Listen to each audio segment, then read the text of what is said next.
And it has been encouraging home performances from Des Buckingham's side, which means that they arrive here at Fratton Park, where the weather is glorious here today in the top half of the table. But on the road, they have had their difficulties. 4 games played and yet to pick up a win.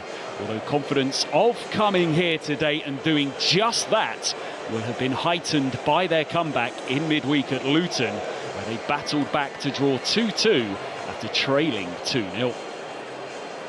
Portsmouth were the League One champions last season, but they have been the one side out of the 3 promoted that have really struggled so far. Some draws against some of the division's higher calibre opponents, but that elusive first win has remained out of reach. They'll be hoping to draw upon the Fratton Park crowd to get them over the line this afternoon and find a kickstart to their season, with which they came into with such anticipation. But right now, they find themselves 23rd in the table, level on points with bottom of the table Cardiff City. 3 games without a win now for Des Buckingham's Oxford side after they won 3 of their opening 5. They'll be hoping to head into the international break in the top half of the table.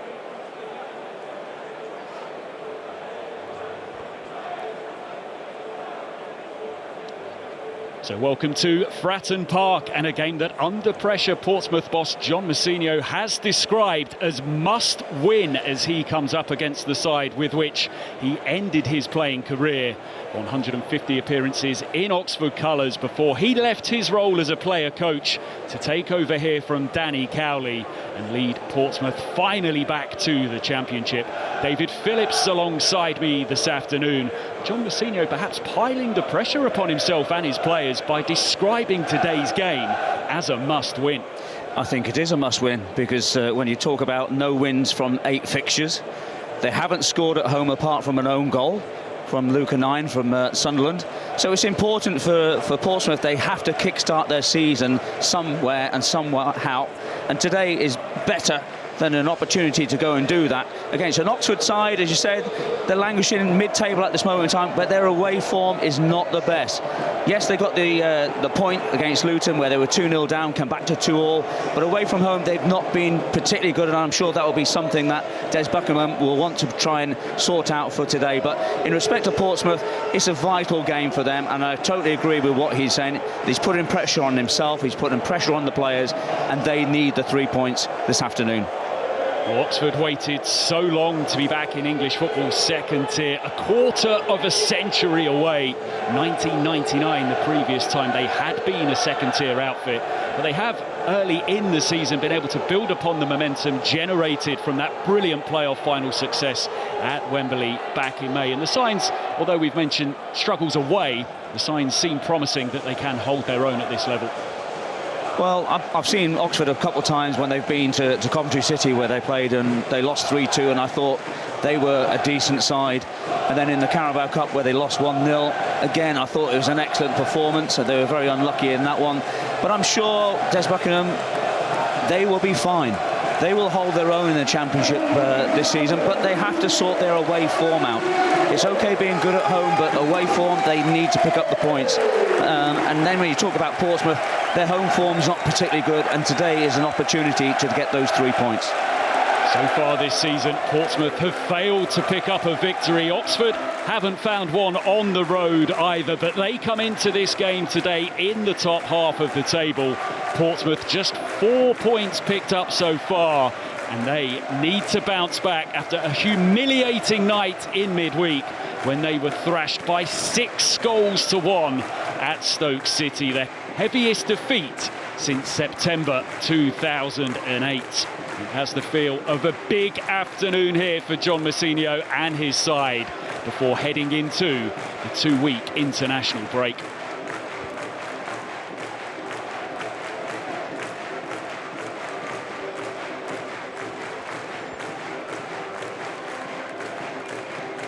So let's take a look at the team, starting with Portsmouth. John Mousinho makes 4 changes from the side that started the 6-1 defeat at Stoke on Wednesday night.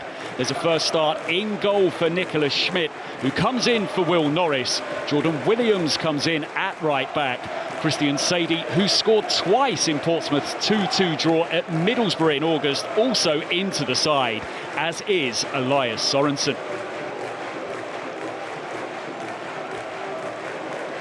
As for Des Buckingham and Oxford United, 2 alterations to the team that started Tuesday night's 2-2 draw against Luton at Kenilworth Road. Elliot Moore unable to feature today after the knock he sustained in midweek.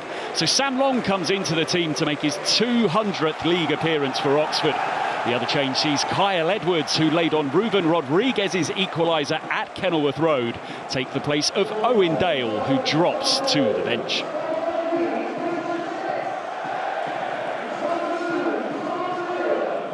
Is this the day when Portsmouth pick up their first victory of the season? So many eyes, though, David, will be on Josh Murphy. He left Oxford in the summer to make the move to Fratton Park.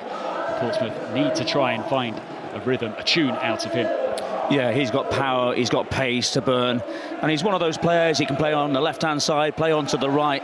But as you saw with the goal that they did score against Stoke, it was a quick distribution from the goalkeeper, and then he does so well to eventually put it onto a platform for Amani to go and put that ball into the back of the net to equalise. But he's one of those players that Portsmouth have to keep. Of course, it was Josh Murphy who scored both of Oxford's goals in that playoff final win last year. But another player you've been impressed with from what you've seen this season, Dave, Tyler Goodrum. Yeah, I've been very impressed with him, and again, he's one of those players who can play right, he can play left. He's scored a couple of goals so far this season. Only 21 years of age. He's come through the youth system at Oxford, scored an important goal against Luton in midweek, and he's one of those players you could have a little look at, because I'm sure there'll be bigger clubs looking for him. Lewis Smith, our man in charge here this afternoon. He's dished out a couple of red cards in his last 3 games. We are underway here at a sunny Fratton Park. Of course, Portsmouth winning League One last year above Oxford, who came up via the playoffs, but it is Oxford who have settled into life in the Championship with much more comfort than their opponents here today. Here's Freddie Potts. 5 goals Portsmouth conceded in a 10-minute spell either side of half-time on Wednesday. It was a complete capitulation. Can they get going here in front of their fans? Here's Jordan Williams, one of the changes today as he comes into the side. He gets it back from Potts.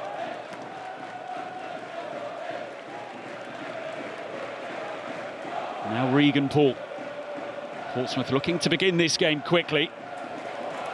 Cross sent in, and it's a dangerous delivery as well. A little break here on the edge of the area. The strike comes in from Christian Sadie, and Oxford coming under the cosh in the opening minute of this game. Good start by Portsmouth. It's an excellent start, and I just thought, as we just see that ball being headed out for the first corner of the game, I thought when that ball came over to Josh Murphy, it looks as if he wanted to try and volley the ball. I thought there was an opportunity to just bring that ball down, have that little bit of better composure, and put that ball into the back of the net. Good start, as you're right to say, from Portsmouth. Excellent cross from Regan Paul towards the far post. I think there he has an opportunity to just control that ball, because Peter Chioso, the right back for Oxford, had already sold himself. Relief amongst the Oxford fans as well, because I think for a moment they thought that Josh Murphy might strike against them in the very first minute of the game. He was much loved at Oxford, but I think there was a realisation at the club that he would depart in the summer, as proved to be the case. But he lit up Wembley Stadium back in May with those 2 first-half goals, which propelled Oxford back to the Championship after a quarter of a century away. In comes the corner, headed away on the edge of the 6-yard box. How important is it for Portsmouth to make a positive start here? Well, it's going to be so important, isn't it? Obviously, again, Portsmouth are going to get another corner. Claims for a handball, and the referee points to the spot. Well, he took his time, Lewis Smith. He gave it some deliberation, but the outcome is a Portsmouth penalty. Well, this is exactly what the home side wanted, and you've got to try and get the fans behind you as quickly as possible. There we see a good little tussle, and then eventually, when that ball is put into a dangerous part of the 18-yard box, the arm goes up from Will Vokes, and the referee, no alternative but to give the home side a penalty so early in the game. But he'd committed himself there, Will Vokes, to going in for the challenge, but the ball was flicked on. I don't think he can have too many complaints. Elias Sorensen into the starting lineup here this afternoon, and he has the opportunity to give Portsmouth the perfect start to proceedings. He scored on the opening day. He hasn't scored since. Up he steps, and it's kept out. Jamie Cumming with the save. And it is a huge opportunity missed for Portsmouth. Well, that is a golden opportunity to get the crowd behind you. You can see that he opens up his body, and the keeper guesses the right way. It's a very strong arm with the left-hand side. And then when you have a little look up, he gets up nice and sharp. But that is a golden opportunity missed from Portsmouth. Hoisted back into the penalty area. The header won by Ogilvie. The penalty wasn't in the corner, but it was hit at a decent pace. But Jamie Cumming guessing the right way, and he got a strong hand to it. And he's still taking the applause and the gratitude of his Oxford teammates, who have started shakily here, but this might just get them going now. Brilliant from the goalkeeper. Well, it is excellent. Obviously, you have the opportunity of going left, going right, standing still. But I think he susses out where the penalty's going to start off with. He takes the chance, he takes the gamble, but it's a strong risk, and then he comes up very sharpish to deny Portsmouth a second opportunity of the second shot on target. And still, Portsmouth yet to score. As David said, just the one goal for them here at Fratton Park, but it wasn't scored by one of their players. It was an own goal from Luke O'Nien in their 3-1 defeat against Sunderland. But Portsmouth trying to keep their foot on the pedal here. They have come out for this game fired up. Here's Williams. He looks to cross. It's charged down by Brown. Now Potts again. He's silky on the ball. And very high hopes for him at his parent club, West Ham United. Seen as a real capture for Portsmouth to bring him to the club. Three waiting in the middle for a cross to come. Murphy's ball in. They know all about what he can do. 6 goals he scored for Oxford last season, and they all came late in the campaign, all scored from February onwards. There's Buckingham's side struggling to get a grip of possession, struggling to get out of their half here early on. And I think sometimes as an away side, you have to try and quieten the crowd down. You can hear the Pompey chimes straight away. Crowd trying to get behind their side as early as possible. They've had the opportunity to go 1-0 in advance, but excellent save from Jamie Cumming. But at the moment, I think if you look at possession stakes, you'd have to say about 85% of that has got to be in favour of the home side, but unfortunately not able to capitalise on the attempt that they had. Big opportunity missed for John Messinio's side.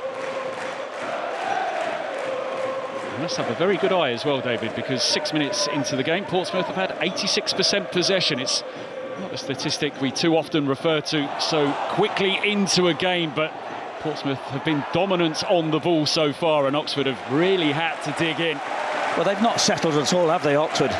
And there you saw an opportunity there with Sam Long, just hammers the ball out.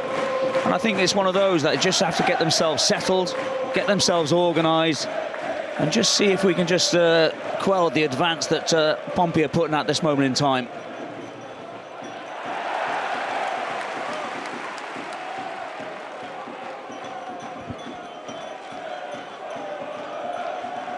Not only are the Portsmouth players up for this, it very much sounds as if their crowd are here today as well. This perhaps as kind as it could be for Oxford United, coming to Fratton Park with the game being in the early kick-off slot. But plenty of noise inside Fratton Park. The ball pushed forward. Kyoso with some defending to do. He says he's looking forward to the battle today against his former teammate, Josh Murphy. Kyoso, who's just received his first call-up for the Democratic Republic of Congo. He'll have a couple of games against Tanzania over the next week or so, but he may well have his hands tied today. It should be an intriguing battle, perhaps a key battle as well, up against Josh Murphy. I think both fullbacks against wide players is the key today, especially for Oxford, because you've got Kieran Brown, the left back for Oxford, up against Christian Sadie as well. I'm sure those are the encounters that we're going to be looking at, especially when Portsmouth are in possession of the ball. Sadie back in the starting lineup, having been on the bench for the previous two. Scored a couple of goals, as I mentioned, for Portsmouth so far this season. They both came in the draw against Middlesbrough back in August. Another one of those games in which Portsmouth conceded late, and it proved costly for them. Conceded late against Leeds at Elland Road on the opening weekend. Conceded late in that game to Middlesbrough. It stopped them picking up all 3 points, and they conceded late at Burnley as well a couple of weeks ago.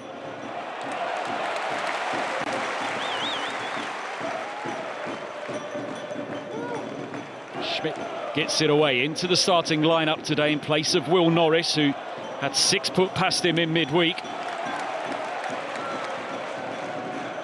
I say he's not on the bench either, is he, Will Norris? So he must have picked up an injury during the course of that game. But it gives Schmidt an opportunity. A slip here, but Sorensen, well, he should have made more of that situation. It was a poor touch from him. Yeah, he's got to do a lot better in those positions, hasn't he? Yes, he's had that great opportunity to score for Portsmouth from 12 yards. There's the slip. And then it's just a poor touch getting himself towards the byline.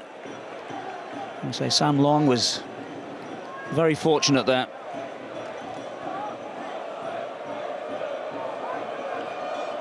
Oxford are without their captain, Elliot Moore, here today. Normally he would be at the heart of their defence, but he picked up an injury at Kenilworth Road in midweek. They do have a fair few players out as well. Cameron Brannigan, Przemysław Płacheta, Joe Bennett, Matt Phillips, all unavailable for them, but it's Josh Murphy now taking the fight to his former club. He also stood his ground well, but the crowd not happy. They feel that he went down a touch too easily. No, I thought that was excellent defending from Kioso.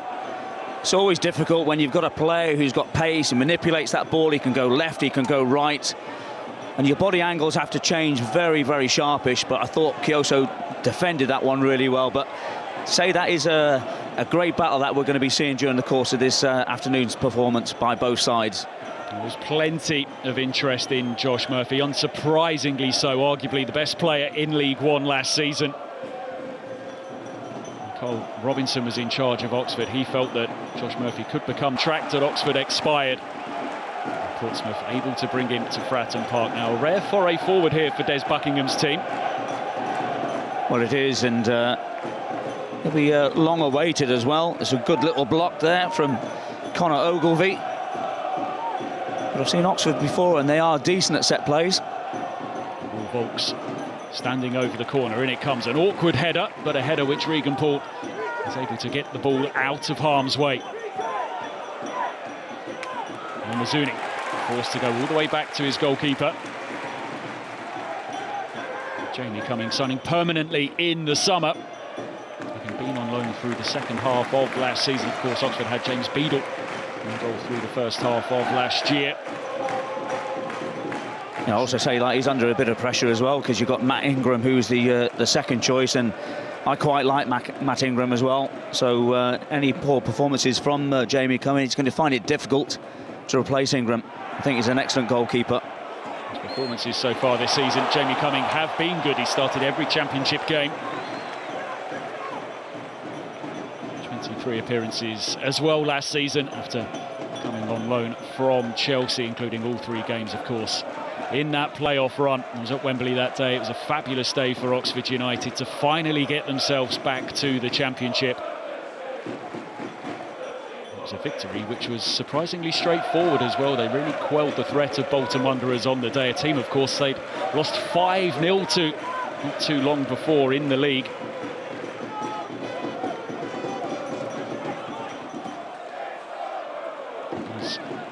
Tactical masterclass really from Des Buckingham. They exploited certain situations within the game. Josh Murphy striking twice. And Oxford now starting to get into this game.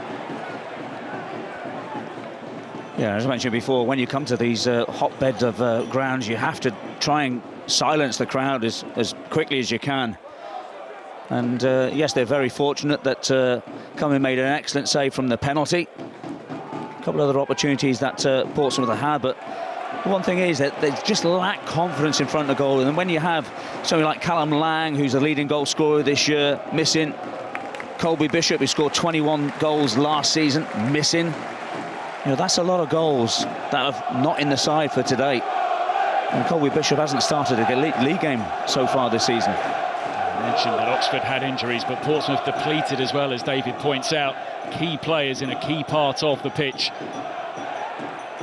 Shaughnessy as well, unable to feature today, as to Kusini Yengi.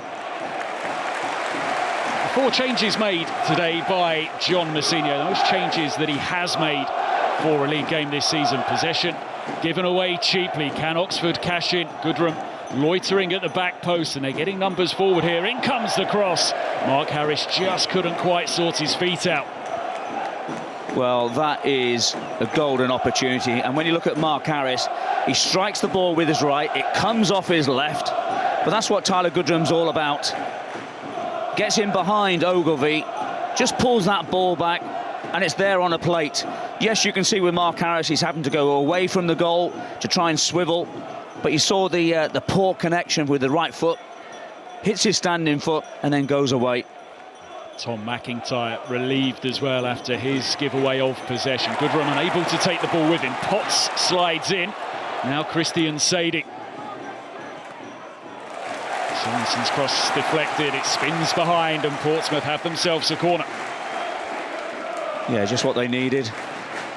You know, they started off the game with about 3 or 4 consecutive corners. I thought that Sorensen was going to be more of a number 10, but it seems that Sadie is putting himself into that role.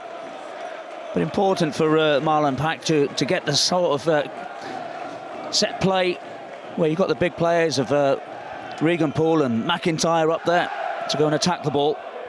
Pack sends it in deep, headed away to the edge of the area. Sorensen strikes, but it was some way off target in the end. Yeah, he doesn't get himself set up properly, does he, Sorensen? Ball comes to him. I still think he's got an opportunity to either chest control it, but tries to take it off far too early, sorry, and then just slices violently across the ball. And he's got to do better than that. I say, you talk about a player who's just lacking confidence, especially after that penalty miss. He arrived at Portsmouth off the back of a very successful season indeed, Elias Sorensen. 23 goals he scored in a Danish second tier last year as he helped Esbjerg to the title. Started and scored on the opening day against Leeds. Couldn't have made a better start, but hasn't scored since, and this is just his second start since the opening day.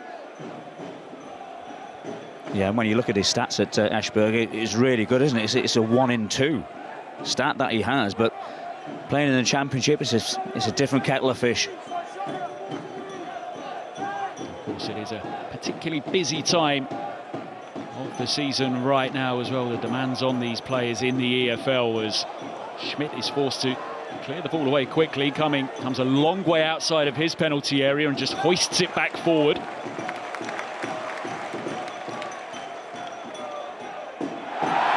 So paying very close attention to Josh Murphy, who asks the question of Lewis Smith as to whether those attentions were a little overzealous. Well, the referee was in close proximity, but I thought that was a free kick for Portsmouth. You can see the arms going into the back of Murphy, and I thought that was a free kick, and I agreed with the home fans on that one. Always interesting to see a player come up against his former club. Oxford will be fully aware of the strengths of Josh Murphy, but Des Buckingham was keen to point out yesterday before this game that there's plenty of other parts of the pitch that they have to focus on as well, because Portsmouth are a side that have several threats within them.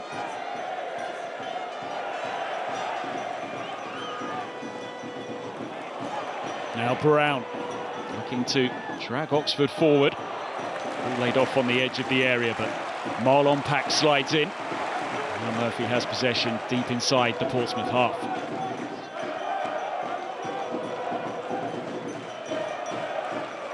As Buckingham also saying that Oxford can thank Josh Murphy for the memories that he gave them last year, but the decision was made from him to move on, and they've done so as well.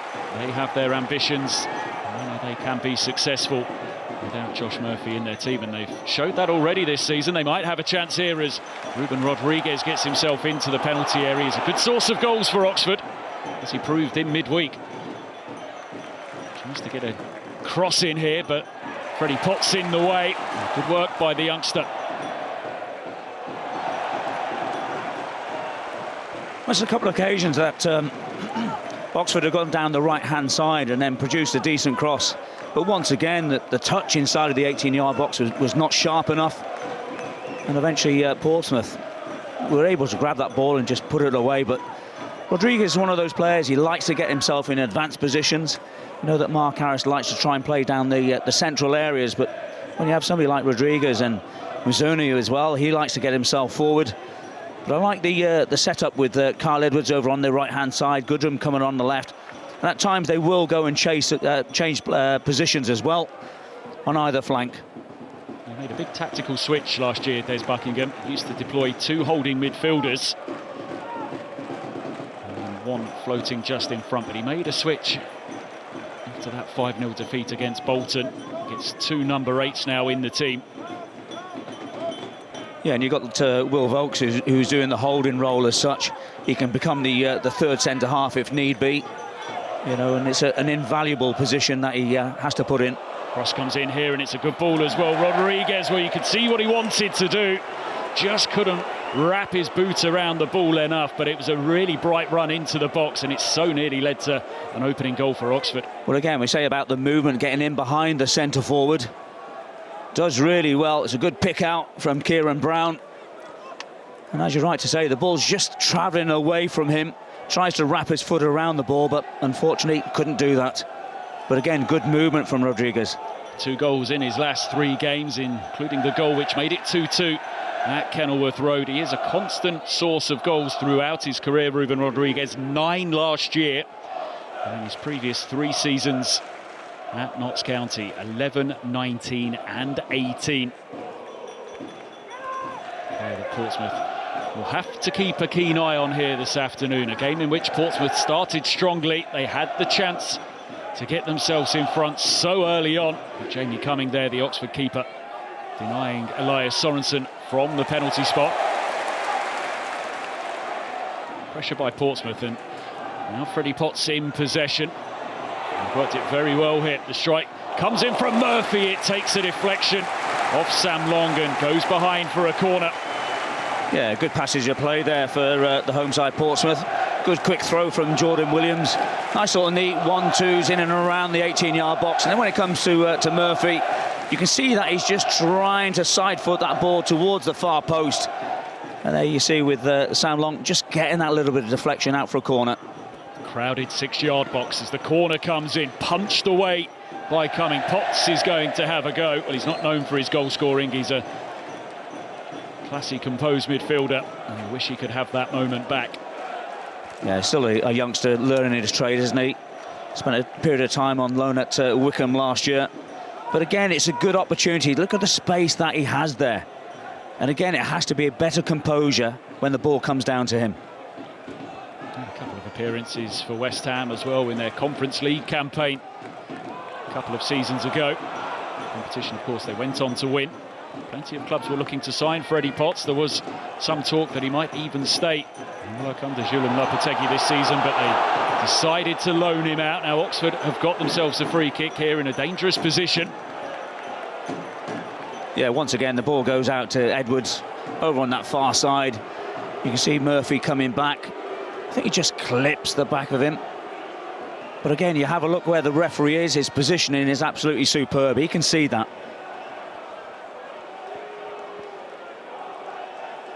Josh Murphy not happy, but a chance here for Oxford to load the Portsmouth penalty area as we approach the midway point in a first half which has flown by here at Fratton Park. Of course, so often for Oxford we would see Cameron Brannigan stood over the ball in these situations, but as I mentioned, he's not available today. So Wolvokes will deliver. And in it comes, and he's put too much on it, but an infringement spotted inside the penalty area, the foul by Ben Nelson. Yeah, even so, the ball was overhit as well. So slightly disappointing from Vokes and Oxford's perspective. But there's the free kick from Ben Nelson. Quite easy to spot on Jordan Williams. And they've started to settle into the game a little bit better, Oxford. They've had a couple of decent opportunities themselves. And so have Portsmouth. And the possession has certainly begun to even itself out. Oxford now with 47% of the ball.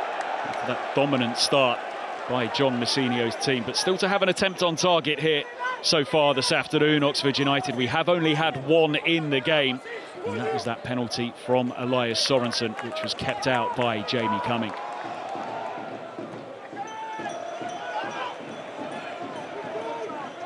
There's Buckingham saying before the game that didn't take too much notice of the scoreline for Portsmouth in midweek at Stoke, a game he went to watch in person. He said that is the Championship. Games that you expect teams to win. Just doesn't happen. He said results all over the place at the moment. He said it makes it an exciting league, and he said perhaps they are one of the sides that are surprising people right now, but was keen to point out surprising people externally, certainly not within his football club. No, I've been very impressed with Des Buckingham. You think that he's, what, only 39 years of age, and when you look at his managerial experience, it's taken him to New Zealand, it's taken him to Australia, taken him to India, just to go and learn the trade. And an excellent season last year, getting promoted, and he would say that he started the season off really well. The expectation was the momentum from last year, and so far it's proven. He's had managerial positions at clubs owned by the City Group. He has this style of play which he truly believes in. And Oxford have been the beneficiaries of his skills since he's come to the club.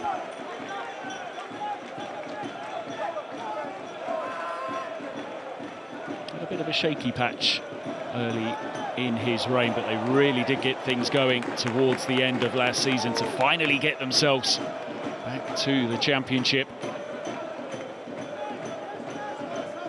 19 shots they had at goal in midweek at Luton. Only a couple of sides had more than them in any of the games in midweek. More than capable at this level. They've picked up some good results already, impressive results. An early victory over Norwich on the opening day.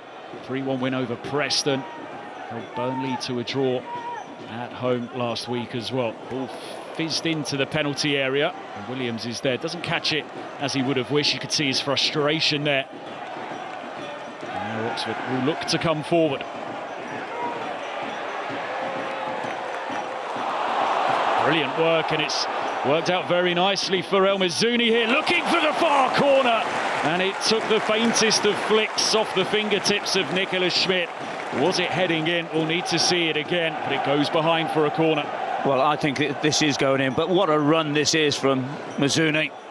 But there's so many players in and around him. Yes, he's slightly fortuitous that the ball flicks and bounces back to him. But that is such an important save from Schmidt. That ball is going to go and nestle in the far corner. But what a mazy run that was. Comes to a position where he just opens up his body, and that was going to slide into the side of the netting. And that could have been the opening goal. Really good reach from the Portsmouth debutant, who sees the ball come into his penalty area here. It's been a step up this season for El Mizzouni. He's been playing for Leyton Orient for the last 2 years on loan from Ipswich. Now Murphy looking to break out here for Portsmouth. He's got options ahead of him. Flicks the ball initially towards O'Mahony. He allows Williams to take over. His cross disappointing.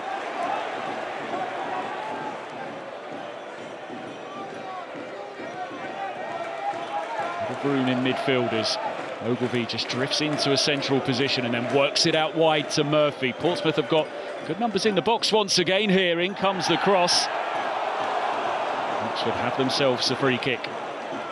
Yeah, there's been 2 or 3 occasions where they've got themselves into those good positions, and unfortunately the cross has not been good enough. The first one that came in from the right-hand side, Jordan Williams, there wasn't enough bodies inside of that 18-yard box, especially in a blue shirt. And then eventually that cross from Murphy just slightly under hit.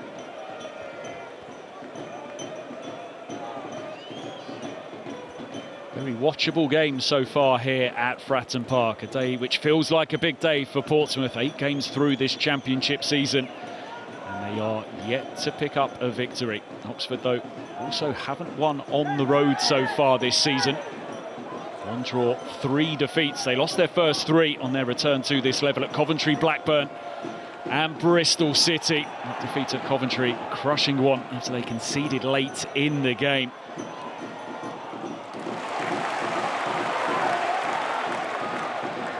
This is a period of the game in which Oxford tend to do a bit of damage. They haven't scored a goal in a game before the 22nd minute this season.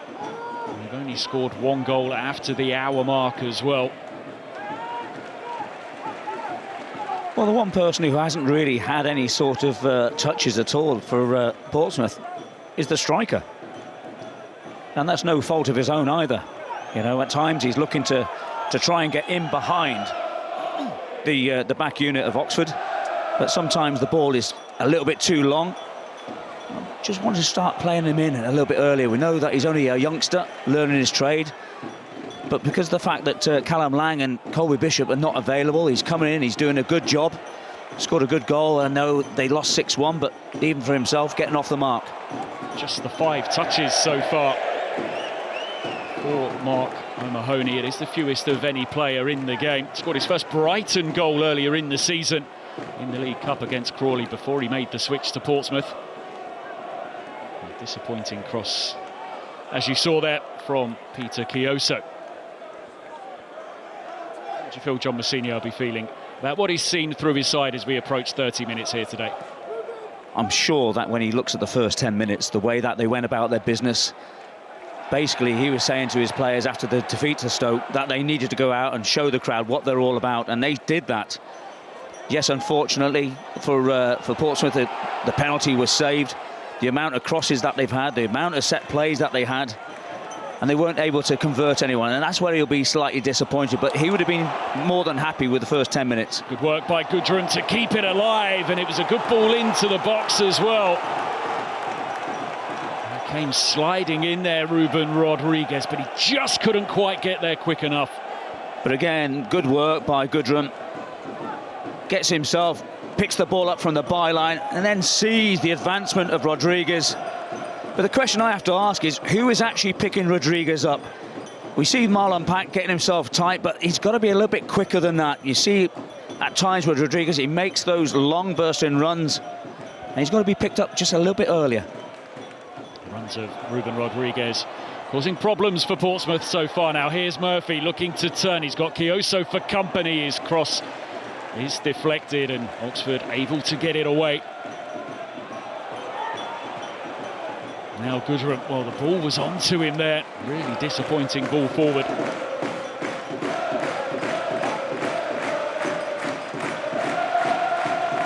As I mentioned, John Mousinho said that this was a must-win game.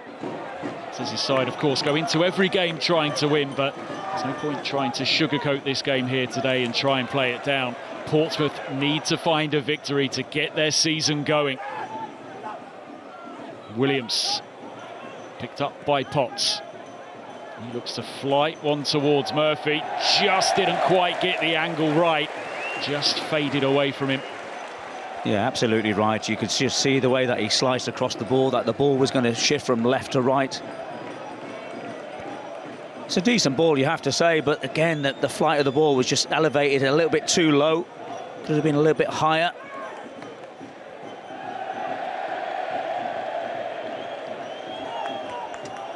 But it's always a good atmosphere here at Fratton Park, isn't it? You know, I know from the early days when I started my career at Plymouth Argyle, and it was the Battle of the Ports. You know, this open end where Jamie Cummins is in goal, that was an open end back in the day. And they were some good contests, I can remember. I've been behind that goal in the rain, and it's not particularly welcoming, or wasn't particularly welcoming for away supporters. I imagine as well, David, being a winger, it probably wasn't the nicest place to come and play for you either. No, absolutely right, because there used to be a little bit of a gap between the dugouts and the pitch. There used to be a couple planks of wood going onto the pitch as well. That's changed immensely for safety reasons, of course. Wasn't so relevant back in the day. It is one of the most atmospheric grounds in English football. Some great scenes, of course, here last year as Portsmouth won the League One title. Incredible scenes as the fans flooded onto the pitch to celebrate that success. Some journey that Portsmouth have been on over the last 20 years or so, some of it good, some of it very difficult to see indeed. Yeah, they had major issues with ownership and everything, didn't they? And the fans getting themselves involved, and it's been sorry times for them, but the one thing is they've always had the backing of the fans. FA Cup success, European nights, hosting the likes of AC Milan. And my word, did Portsmouth fall upon some tough times, but now back in the Championship, but finding it tough going so far.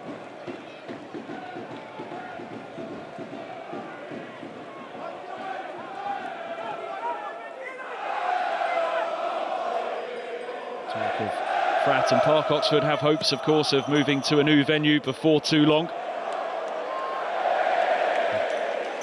Fratton Park, as I said, one of the most atmospheric stadiums. The Kassam, more unique, I think it would be fair to say. Did you just say that they're looking to move to another area? Surely there's enough there to build around the Kassam Stadium, just to get that attention. We know that one side is completely open, where you see the cars all parked all the time. But I'm sure the owners will be looking to try and move to put that attendance figures a lot higher.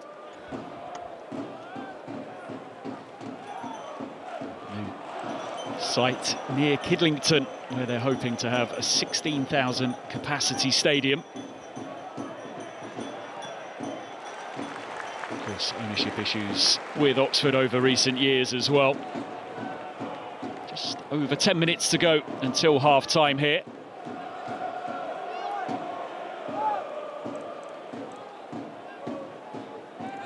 It's one of 3 Championship games underway right now. We'll keep you up to date with what's going on in the other games at half-time.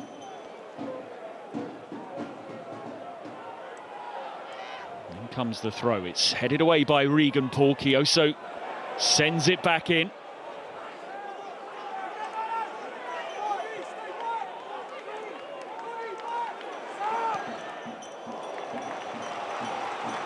Oxford will have themselves another corner here, their 3rd of the afternoon. Yeah, it's a decent strike, wasn't it, from Tyler Goodrum? Came off the back of Tom McIntyre. Now you see he just turns his back. OK, it's a good deflection, but I don't like to see centre-halves especially turning their back, especially in those areas. There's lots of fluidity in the Oxford midfield, and Portsmouth are struggling to deal with it. Sam Long gets his head to it. Landmark day, of course, for him here this afternoon, coming into the side to make his 200th league appearance for the club. Made his debut for Oxford 11 years ago.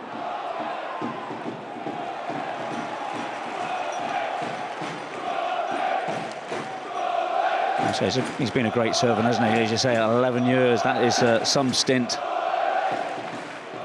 You know that he's only in today because of the possible injury to Moore.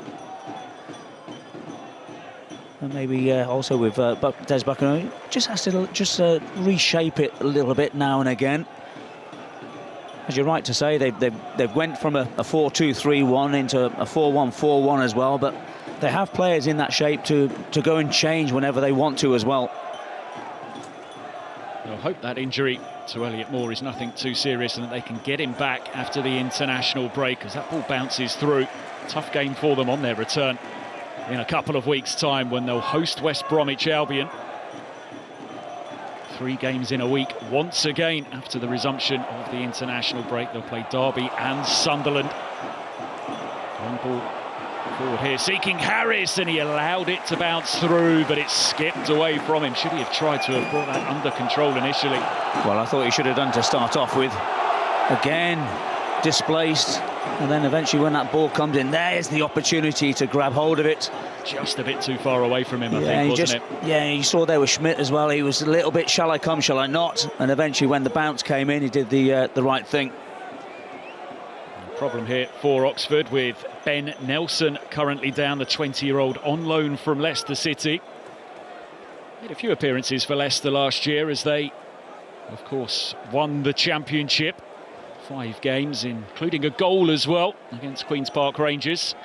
Came into the team around that time when Enzo Maresca was having a few struggles at Leicester, and that lead they'd built up at the top really got eaten into, saw them slip off top spot.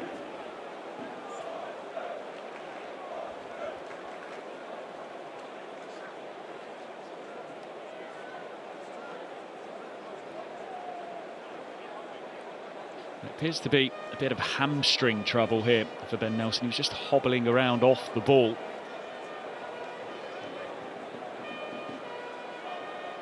That might just be the moment there when he did it, under pressure from Sorensen. Of course, as you know, David, you pick up a hamstring problem, it's not one that you can run away. No, it's not. Sometimes you can get a little bit of cramping in the hamstring and a little bit of stretching, as you'll see there with the physios trying to work him. They also might be just biding a little bit of time to see who can come in and replace him if that is the case. But they really want him to try and continue.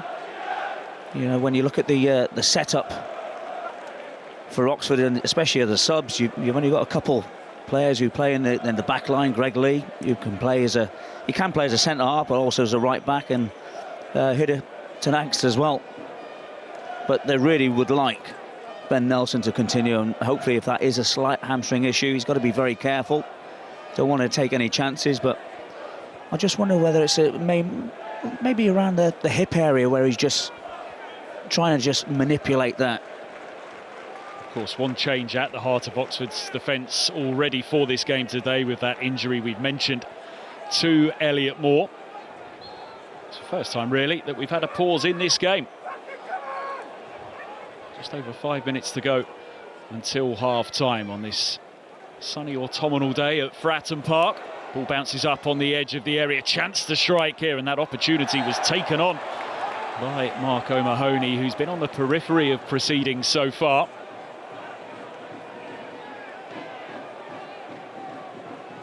Well, it's a good first touch, isn't it? But again, he puts the attempt in. It's blocked by Kieran Brown.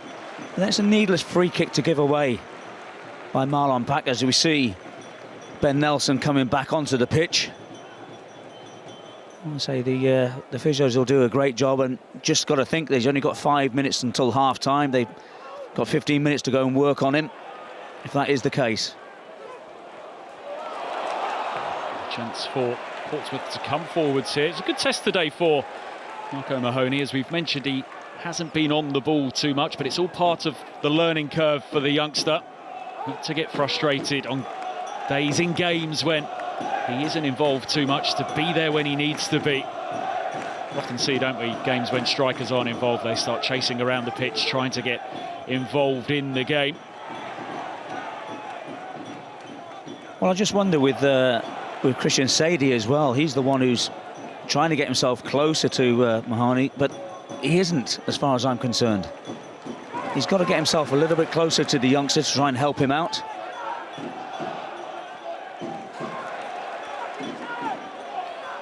Here is Sadie. Played plenty of football last year, but his role was largely off the bench. Good work by Sorensen. Ogilvie. Can Portsmouth end this first half with a flourish? A first half in which they passed up the opportunity to take a very early lead.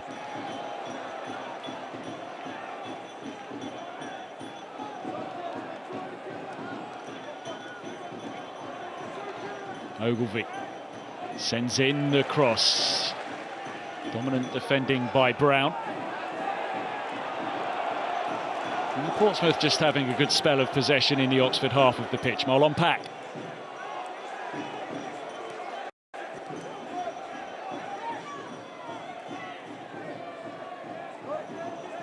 Now Williams. Regan Paul a long way from his centre-back position.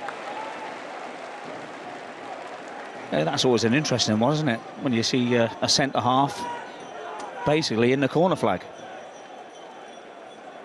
Looks as if he's trying to get himself a corner, but unfortunately he comes off Regan Paul. But this is an area really where Portsmouth really have to go and lock Oxford in and try and not allow him to come out of that corner. Sadie into the Oxford box. He's going to go for goal, but his efforts charged down by Nelson. Harris dropping back, battling away, and he wins his side a free kick as well. It's been an even game, a close game. There is very little between these two teams. Possession 51-49 in Portsmouth's favour. 6 attempts on goal each, 1 on target each as well. I just think when it gets to the wider areas, there's just a lack of quality going into that box.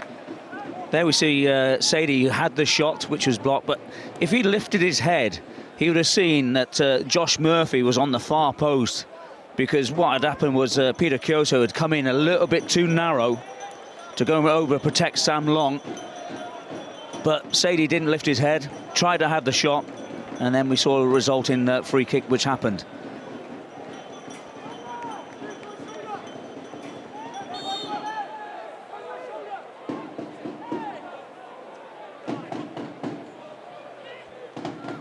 Mazzuni wins the header. Ruben Rodriguez gets a toe to it. Now Harris. It's still Mark Harris winding one up, but it was too close to Nicholas Schmidt.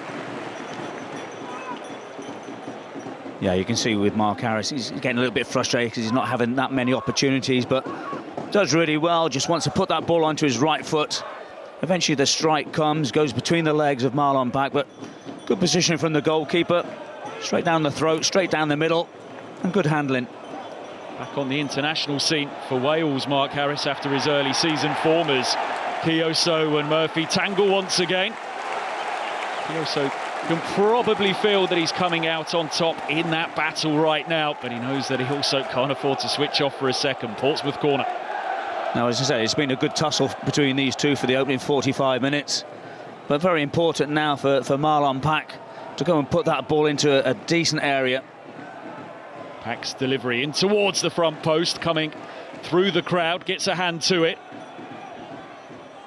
Ogilvie beaten to the header by Harris. Kyoso clears it away. So 3 more minutes to be bolted on to this first half. Just to go back to Mark Harris as well, he scored in all of Oxford's first 4 games this season, but he hasn't scored since. But back in that Welsh squad, David. Yes, good to see him back in that. Yeah, not a problem. I think he's been excellent, especially last year where he had a terrific season. Was it 19 goals that he scored? Might be something gone for Portsmouth here. Just took too long, Sorensen, and the crowd agitated. Perhaps agitated that Portsmouth haven't been more decisive in that final third when they've got into good positions. Williams, cross-charge down. Yeah, good to see, yeah, as you're right, say Mark Harris and Craig Bellamy, the new manager for Wales. It doesn't matter what team you're playing, where you're playing in the Championship, League One. If you're performing, he will go and put you in. But it's a rejuvenated Wales squad at this moment in time. They've started off the Nations League really well. And under Craig Bellamy, there was a lot of concern thinking, well, managerial. Yes, he was the assistant manager to Vincent Kompany, who's over at Bayern Munich, doing a fantastic job. But so far, the Welsh public have taken to Craig Bellamy so well. And good to see that Mark Harris back in the fold. Strong start as well under Craig Bellamy. Impressive in their opening 2 Nations League games, and they'll have another couple coming up over the next week or so. Yeah, it was a vitally important win that they had over in Macedonia. Played Turkey in the first game as well, where they drew. Had a good opportunity in that game, so I'm sure that Mark Harris will go there and he'll come back revitalised as well. It's Portsmouth who are in the ascendancy as we approach half-time. It's yet another corner for them.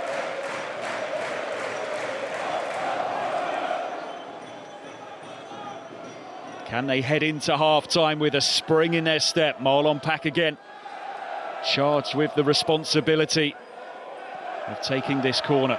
Deep delivery this time. Kyoso rises, but he's beaten to it. Now Sadie. And the effort tapped towards goal, really, by Regan Paul. And I don't think Jamie Cumming will be in too much of a rush here. No, he doesn't make great contact, does he, Regan Paul? It's something that they've been working at Portsmouth, to play it towards the far post.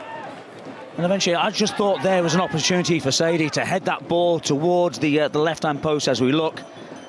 And then you saw with Regan Paul, doesn't have a great contact on the ball.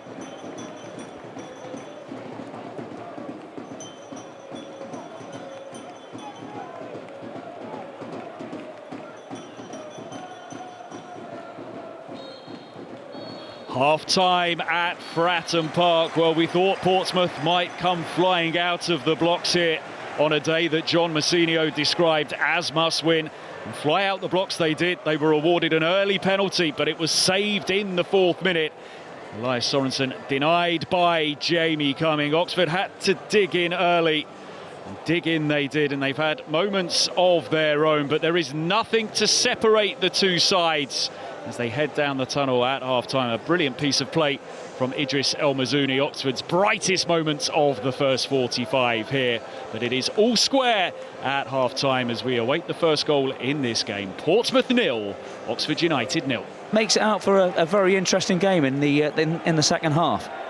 Well, it is a big 2 weeks coming up, isn't it? Because it's 2 weeks to look back on the start of a campaign. And if Portsmouth were to head into it without a victory, well, you wonder what potentially could happen. But for Oxford, if they can come here and pick up a first away win of the campaign, well, the positivity around the football club will really, really continue to build. They will head into the international break in the top half of the table. And they have made a change at half-time. Greg Lee is coming on. I'll confirm for you very shortly who he has come on to replace. Well, you think possibly it might be Ben Nelson, because he picked up that little bit of an injury where the physios came onto the pitch. So without actually knowing, I would have said it would be him. But I'm sure we'll see the board go up. Or has the board gone up already?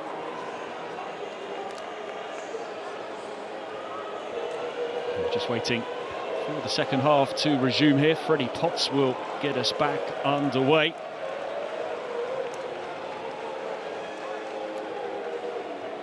Big afternoon for Portsmouth here. Just 4 points picked up in their opening 8 games. Had a fantastic season last year. They finally got themselves back to championship level, but they have found it tough so far. Oxford enjoying themselves much more in the second tier. Portsmouth, in recent meetings between the two sides, have had a bit of a hold over Oxford, unbeaten in the last 5 head-to-heads. It's the first time the sides have met at this level since December 1998, but we are back underway now.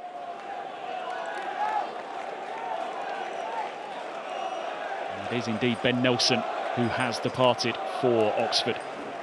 Let's hope that that isn't something too troublesome, and we'll see him back in action in a fortnight's time. A great day at the Kassam when Oxford take on West Brom.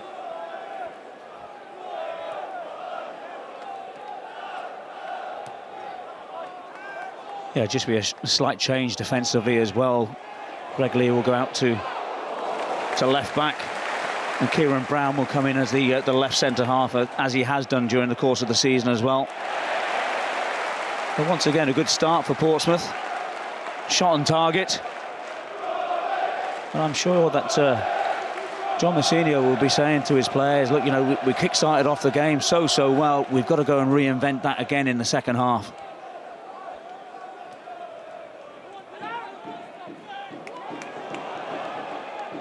Will give chase here, but it's thumped away by Nicholas Schmidt. We, of course, gave great credit to Jamie Cumming, and rightly so, for that penalty save early on. But Nicholas Schmidt with a fine stop as well to deny El Mazouni. Progress made by Christian Sadie. Do you want to see more play from Christian Sadie like that in the second half? I do, but what I'd like to see is that when he gets into those sort of positions, is to have an attempt on target. It's okay to have that wheedling run as he's done, but there's an opportunity there with his left foot to have the shot.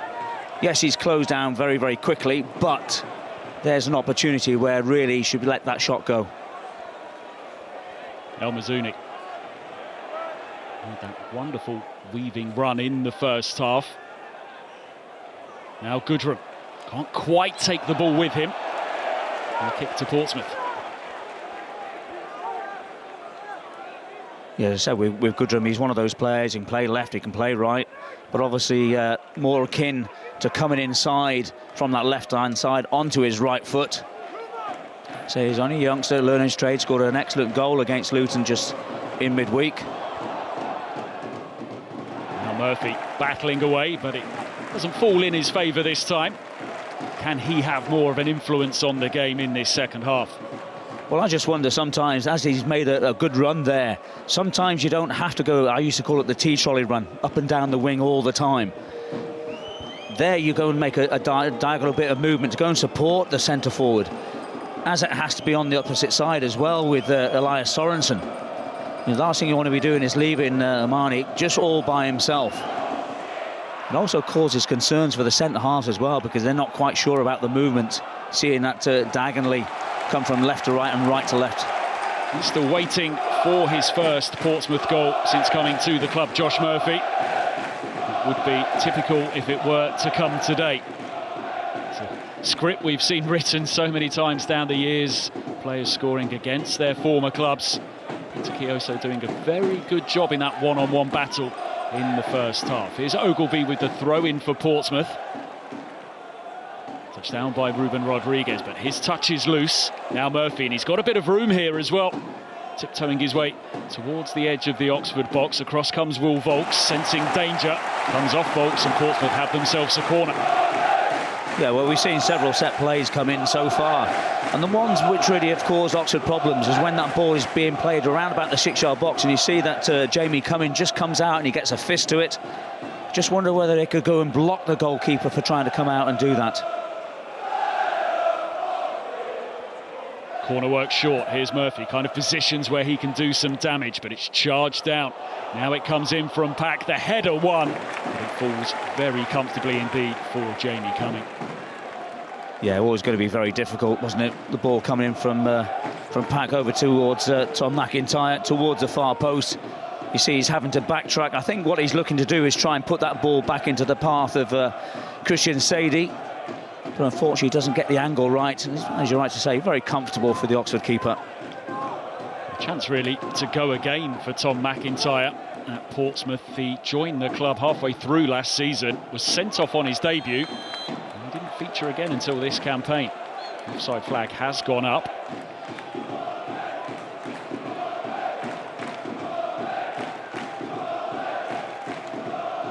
Oxford hoping here today that they can pick up a first victory in 4 games. And success, a 1-0 win over Stoke City back on the 14th of September.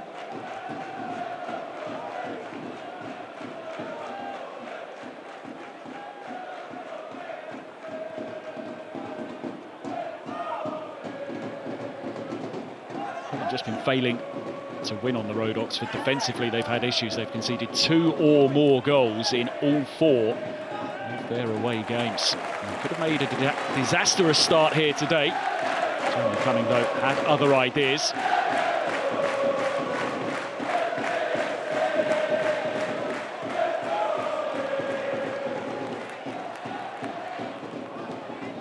It's 20 points between these two teams last season in League One. Portsmouth, as I've mentioned, of course, going on to win the title as they amassed 97. Oxford finished on 77th in 5th place.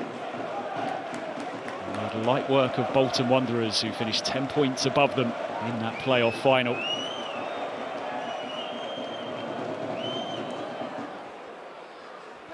Well, when I look at the bench for Portsmouth, I'm looking at Harvey Blair. I thought he played really well in the last game. And he's got power, he's got pace, he's got a great crossing ability with his right foot, and he'd be somebody that I'd be looking at maybe to bring on it. We talk about the hour mark, another 9 minutes, maybe something that John Mousinho might be thinking about. Oxford coming forward here. Mazzuni gets a toe to it. Now Goodrum. He's been bright here so far this afternoon. So good with the ball close to his feet. Did he keep it in play? He did. He wants a free kick here, and he's going to get it as well. It was one of those where both players felt they could have got the decision, and it is Jordan Williams who is left frustrated. Well, again, he has to work really hard, doesn't he, Tyler Goodrum? The ball has definitely not gone out of play. And then inadvertently he's been brought down. And this presents a good opportunity for Oxford. Vokes will want to try and in-swing this. Is it going to be a lot of pace? Is it going to be one of those that he's going to try and fend it towards the far post? And it comes from Vokes. He's put plenty on this. Portsmouth managed to clear it away.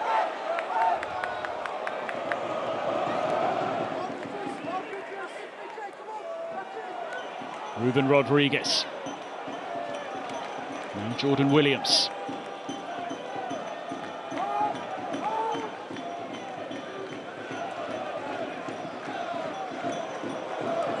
Fizzed out to this near side by Nicholas Schmidt, but he just picked somebody out in the crowd instead. Well, he comes in today after Portsmouth conceded 6. Last time he played for his previous club, he conceded 5. And that was back in August. Playing for Blau-Weiß Linz in the Austrian League. Heavy defeat against FC Salzburg. Can he make the jersey his own here at Fratton Park? Well, apart from that little bit of distribution there, I think he's done really well. A very important save against Mizune. Distribution overhaul has been really, really good. And so he has an opportunity to stake the #1 shirt as his own.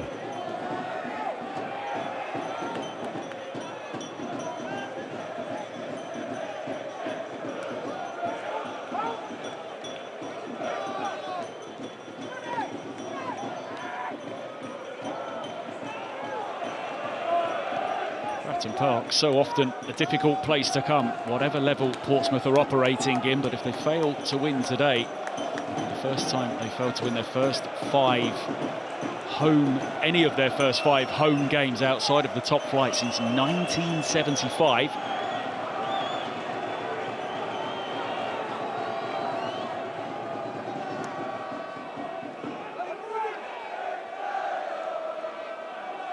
Header won by McIntyre.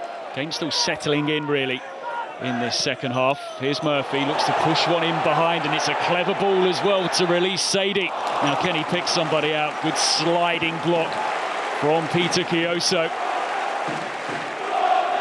I would say this is a great ball from Murphy into the path of Sadie, but he's got to do a lot better there. But also, you have to look and think, well, where's the supporting players? Omani has got himself towards the central area, but not another player inside that 18-yard box. Corner comes in, dangerous ball in as well, but nobody could get a touch to it. Not a telling touch anyway. Brown's clearance charged down.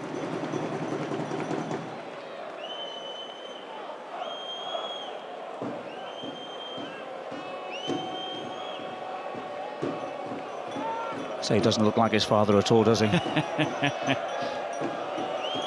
touch taller, I think, than his father, Steve Potts, who was one of the smallest centre-backs going during his time. Moved out to right back, of course, later in his career. But they do have really, really high hopes for Freddie Potts at West Ham. Very cultured player indeed. Yeah, this father, despite lack of height, what a good player he was. An excellent player. Fantastic servant for West Ham United, Steve Potts, and he's had a good career in coaching as well.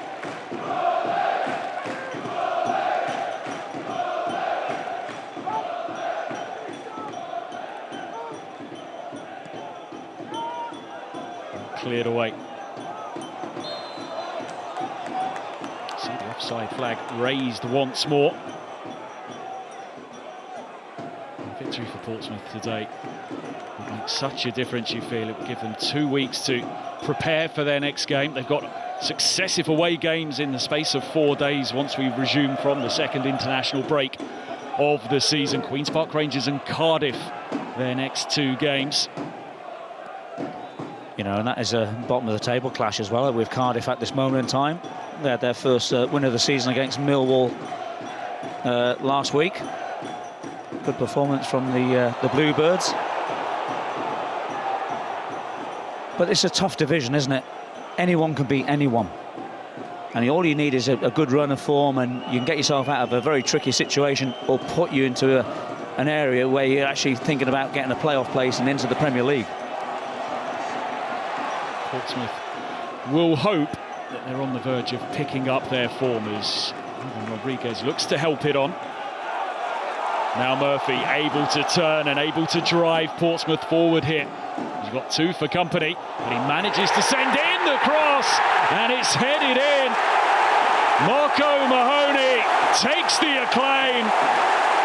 And no surprise, though, to see Josh Murphy against his former club have such a big influence on that goal. Fabulously placed header from young Marco Mahoney. 2 goals in 2 games for him. And Portsmouth have lift off here this afternoon. Well, this time we saw with Murphy, he decides that he doesn't want to come back onto his right foot. And then it's an excellent cross with his left. And look at Mahoney, does really well, gets in front of Kieran Brown, who's come from left back to centre half. And as a defender, you have to do a lot better than that. You have to go ball side. But give credit where credit's due to Mahoney. Does really well, he's brave, he's assertive, he's very proactive inside of that 18-yard box. And it's an exquisite header. Just glances off the side of his head. And this time, Jamie Cumming, no chance whatsoever. He had to stand and watch that one go by. Had plenty to do there, Marco Mahoney, and he did it wonderfully well, and Portsmouth have got the wind in their sails here. And it's Murphy once again who fires it across goal, played back across. Oxford living dangerously here. It's a great ball in by Murphy.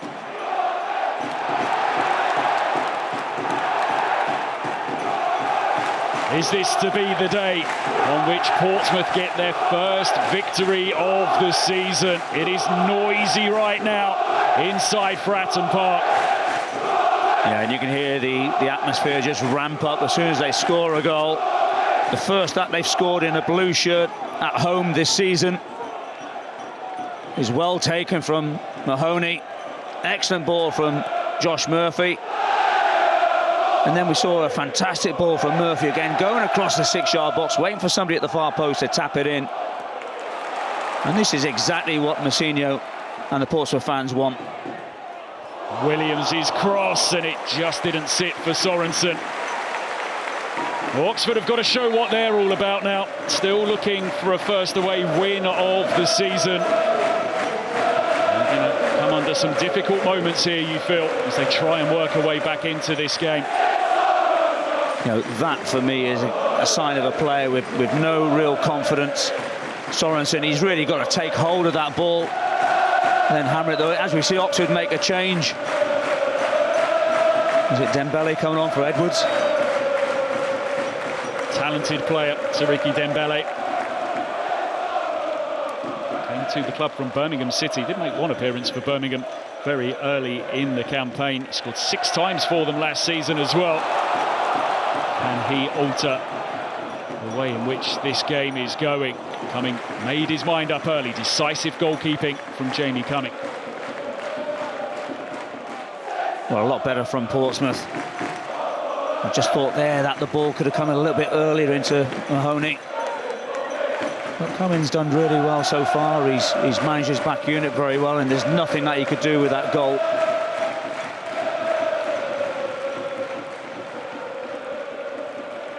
Second half has been fairly one-sided. 4 attempts at goal so far for Portsmouth. Not a single one yet from Des Buckingham's side. Possession-wise, it has been pretty even, but Oxford struggling to make an impact when they do get on the ball. But they'll hope that they can change that through Dembele. He helps it on. It's pushed forwards by Ruben Rodriguez, but Portsmouth back in possession.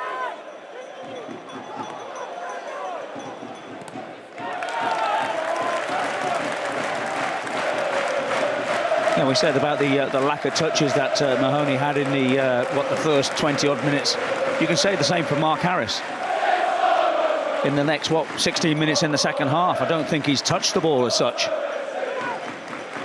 15 touches in the game so far for Mark Harris. the fewest in the Oxford side. Is often the way, of course, with centre forwards, particularly centre forwards away from home. The two strikers are the two players who have had the fewest touches of the ball in this game so far. Harris looking to snap a 4-game run without a goal. You know, but you see times like even with Erling Haaland, for example, at Manchester City, lack of touches, but then all of a sudden you get an opportunity, the ball's in the back of the net. But he has had a decent opportunity in the first half. The shot came off his standing foot, and that was really the opening that Mark Harris should have possibly put away. He will remain confident that if a chance comes his way in this second half, he will put it away. As I mentioned, he started the season in explosive fashion, goals against Norwich, Coventry, Blackburn and Preston. But it is an interesting quirk in regard to Oxford's goal scoring this season that from this particular period of a game onwards, they have scored just 1 goal. That was Greg Lee in that win over Preston. And they're in trouble here. And Mahoney, the angle was getting tighter and tighter, but he wanted to take it on. He flashes it into the side netting. Well, maybe the better opportunity was to actually retain possession. But as it materialised, you can see that the ball was bouncing, and you can see his left foot going back and back, and he wants to have a shot there. Then he wants to have another shot. And then eventually, when it comes to it, the angle was too acute.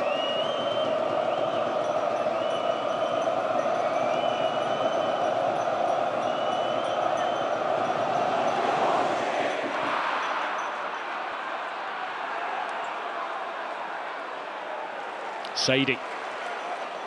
Plenty of runners ahead of the ball here, but Portsmouth happy initially to be patient, but then Regan Poole couldn't resist the temptation and just gives possession very cheaply back to Oxford. Yeah, it's one of those that you either retain possession a little bit better or you do put it into that channel. It's not the worst ball at all from Regan Poole, but that time O'Mahony just decided that I wasn't going to go and chase it. Sometimes as a 19-year-old you think, well, he's got to go and chase it, but he's obviously been coached very well at Brighton. Sometimes you don't. You've just got to have a game mentality, and you don't have to run round, as we say, like the proverbial headless chicken. So yeah, good organisation from himself. He won't want the international break to come now, Mark O'Mahony, after scoring in successive games. He would want the games to keep on coming. Good header by Ogilvie.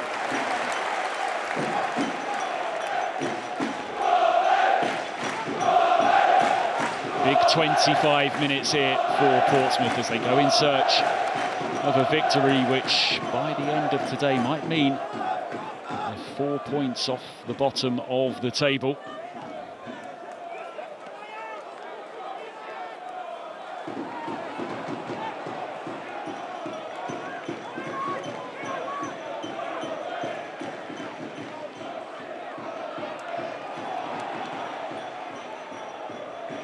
I should correct myself there. It would be 3 points. It would be 3 points. Both Portsmouth and Cardiff on 4 points in the Championship right now, the bottom two in the table. Of course, on top of that, Cardiff not playing until tomorrow, away at Bristol City. It should be some game, 3 o'clock tomorrow afternoon. You can say it's like a local fixture as such, across the Severn Bridge. Nice place, Ashton Gate, I have to say. One of the first games I ever saw as a British side. I saw Bristol City versus Coventry back in the day. The first ever league game I saw. A ground that's changed plenty since then.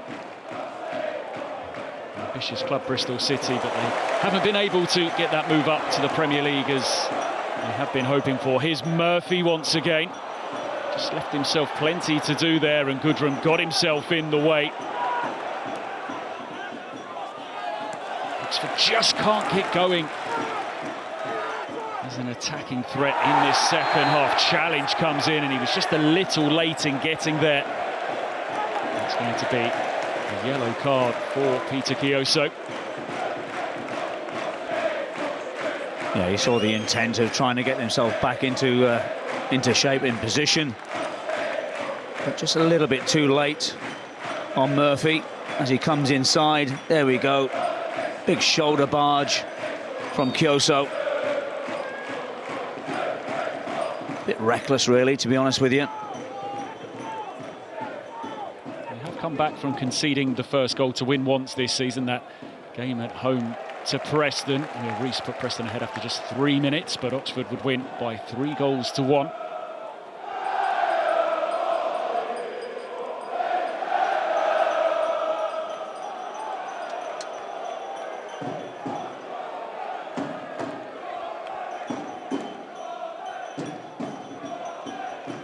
Second half going Portsmouth's way, but there's plenty of time still on the clock as we get to the midway point in the second half.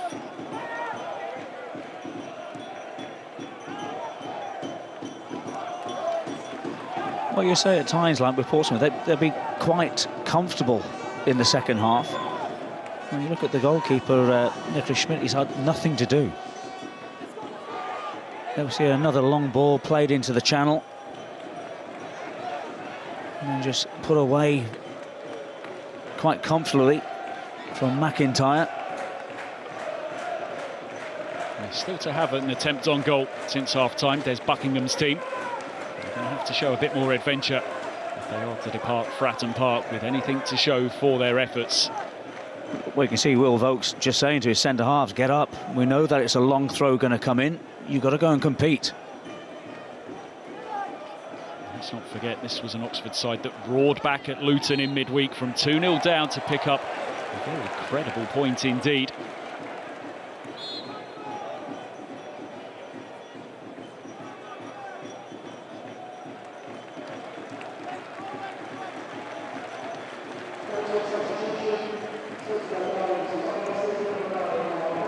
Buckingham is going to twist a little further, and then he's going to make another couple of changes here. In comes Dane Scarlett.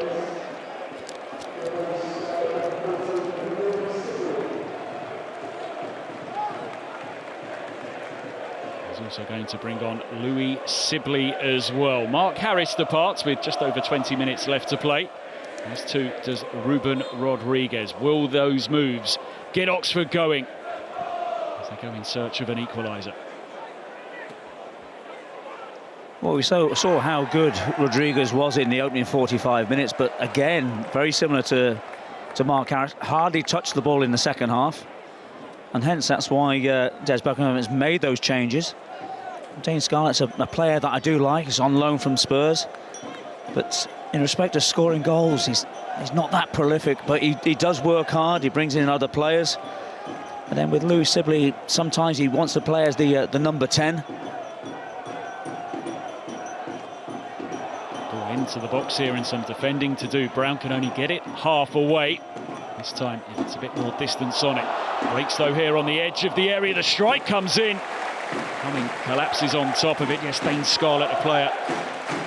His England under-21 debut last month, scoring plenty of goals for England at under-20 level. Also Mahoney again. This time it's the pace of the ball is taken off from Kieran Brown.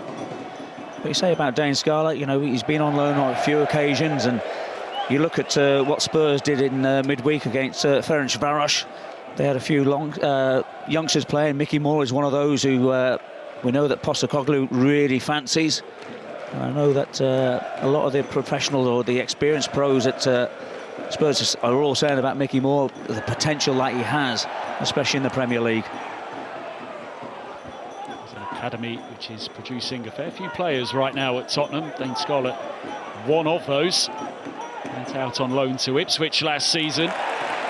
12 appearances for them, but all 12 were off the bench. But here he is looking to make things happen. He links up with Kioso. Good ball into the middle and a shooting opportunity for Sibley. How about that for an impact?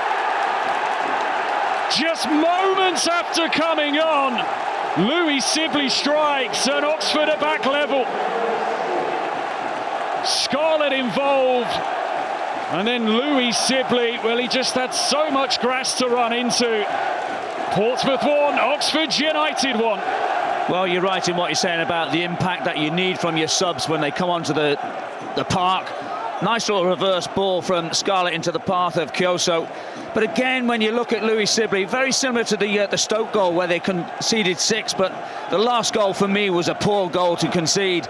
They don't come out and contest him early enough as far as I'm concerned. Yes, it takes a little deflection, which goes past the goalkeeper, but they've got to go and defend that a lot better. Just a couple of minutes after coming on, Louis Sibley makes it 1-1. Now Oxford are sensing that they can completely turn this game around. Dembele. His touch was just a little too heavy. Sibley's had to be patient. Hasn't featured in the last 5 games. He comes on here and announces his arrival almost immediately. It is game on here at Fratton Park. You know, this is what managers, they're worth their weight in salt, as to speak. They make a change, they're 1-0 down, and then within the space of about, what, a minute, 2 minutes, they're back on level terms. Here's Sadie. Portsmouth look to turn the game back in their favour. Murphy's ball in. Important challenge. Really well-timed intervention. Comes in from Brown. But once again, you have a look at Mahoney. He's in the right places at the right time. But this time it was excellent defending from Kieran Brown. Nice little ball once again from Murphy on this left-hand side. And Kieran Brown takes a little bit of a whack for his intervention. Strike from Sibley. There's Buckingham's side's first attempt on goal in the second half. And when he struck, had an expected goals rating of 0.04, I'm reliably informed. Took a deflection on the way, of course, which helped. Sibley, who really burst onto the scene at Derby, scored a fair few goals very early on in his career, a career which didn't quite kick on as it was looking it might. Now Sadie putting plenty behind it. It's spilled by Cumming. Credit the reaction to get up quickly, and then fantastic defending from Brown to keep it at 1-1. In fact, credit Sam Long. It was Sam Long who got back, and he had to as well, because Portsmouth thought they'd got themselves back in front. Well, there's a header from Marlon Pack to start off with. Sadie has a good turn, but the goalkeeper has got to do a lot better than that, especially on the first attempt. He does really well for the second with a block, but how important is that? Well, are they back in front, Portsmouth? No, it's cleared away off the line once again. Oxford living extremely dangerously here. A couple of very, very close calls. Somehow, we stay at 1-1. Well, you have to say it's all about good defending. That comes off the inside of the post from Ogilvie. It's a good header. If the goalkeeper touches it, that ball is in the back of the net. Fortunately for Cumming, he doesn't get anywhere near it. But good moments, good standards from the home side, especially having to forfeit the equaliser as they have done. The ball past Wall Volks, and it didn't clip Cumming either. The ball able to be cleared away. Now down at the other end, Sibley looking to go again. He's going to pressurise Schmidt here and force a rushed clearance. Slow burner of a contest. My word, as it warmed up now. Clipped down the line by Goodrum. Scarlett will chase down Ogilvie, and he will force him to nod it behind for a corner. Good work by Scarlett. Well, if you talk about a game that's an open game now, it's great to see, isn't it? From end to end at this moment in time. There's Dane Scarlett closing down Ogilvie. Didn't really have many opportunities there to put it away for a corner.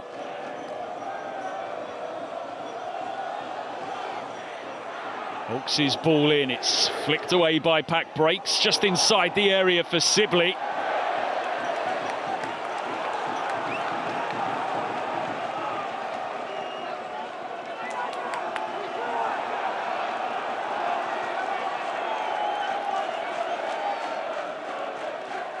Goal by Sibley, the 4th goal that Portsmouth have conceded to opposition substitutes this season. More than any other team in the division. Of course, Portsmouth have had such a wretched defensive record as well. Worst defence in the top 4 divisions now. 20 times they've conceded. Can Oxford exploit that further and turn 1 point now into 3? You know, they had a very important point midweek at Luton. Fantastic point, wasn't it? They'll think if they come away here with a point as well, they'll be more than happy. You think of the opportunities that Portsmouth have had, the penalty save, clearance off the line, ball hitting the inside of the post. Just a bit of a discussion here with referee Lewis Smith, just talking to security. I'm not too sure what's happening right now, but just a point being raised by our match official. The players taking the opportunity, as they always do in these situations, to not only take on board some hydration, but just get some instruction from the coaching staff as well. Yeah, and it's good to see that Harvey Blair is going to come onto the pitch. I said, 10-15 minutes ago, I'd like to see him on. Great pace, athleticism. Again, can go left, can go right, and crosses an excellent ball.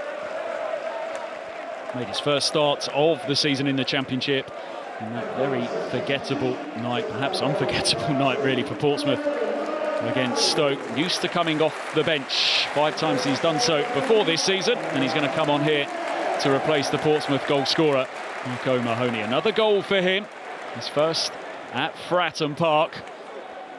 The majority here will hope that they will see plenty more through the season. So on comes Harvey Blair, signed from Liverpool in August. Made one first-team appearance under Jurgen Klopp, which came all the way back in 2021 in a Carabao Cup victory at Deepdale. Well, this time he's gone straight up top, hasn't he? Like for like. The ball breaks here, and Dembele is away. Siriki Dembele, can he finish? He can't. Glorious chance for Oxford to take the lead. Well, I'm telling you that Jordan Williams has got a lot to do with this. Does really well. He comes from a wide right-back berth. Not quite sure what's going on. Scarlett pirouettes, hits his back. But you can see there, Jordan Williams comes across nice and sharp. He's got ground to make up. And he does really well. It's a good first touch from Dembele. And then eventually, as he comes to strike the ball, just a little nudge to put him off balance. Excellent fullback defensive work from Jordan Williams. Great defending by Jordan Williams, but an opportunity passed up by Oxford to get themselves in front. Is there still to be a twist to this game as we approach the final 10 minutes here?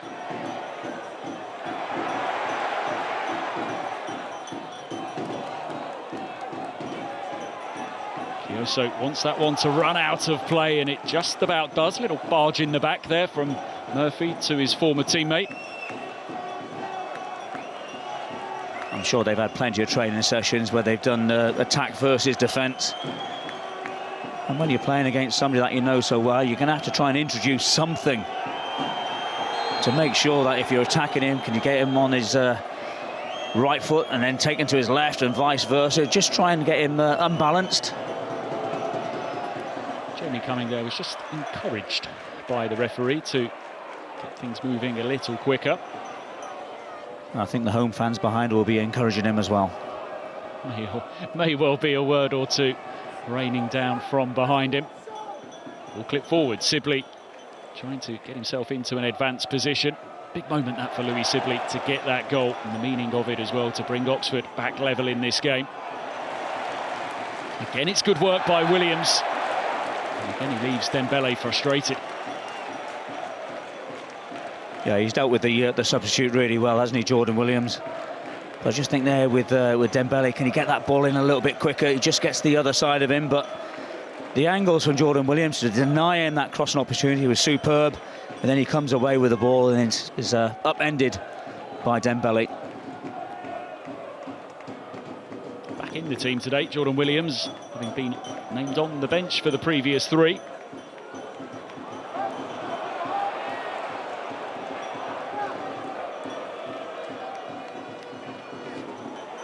This game is deliciously poised as we enter the closing stages. Just a touch over-eager there, Sorensen. So it's getting down to a situation where which side is going to be a little bit braver going forward, but if they go forward, then you might leave the back door open as well. So it's going to be an intriguing last 8 minutes plus. Portsmouth obviously need it a lot more points-wise than Oxford, but Oxford will be hoping if they can get a point or get 3 points just to cement their position in the Championship.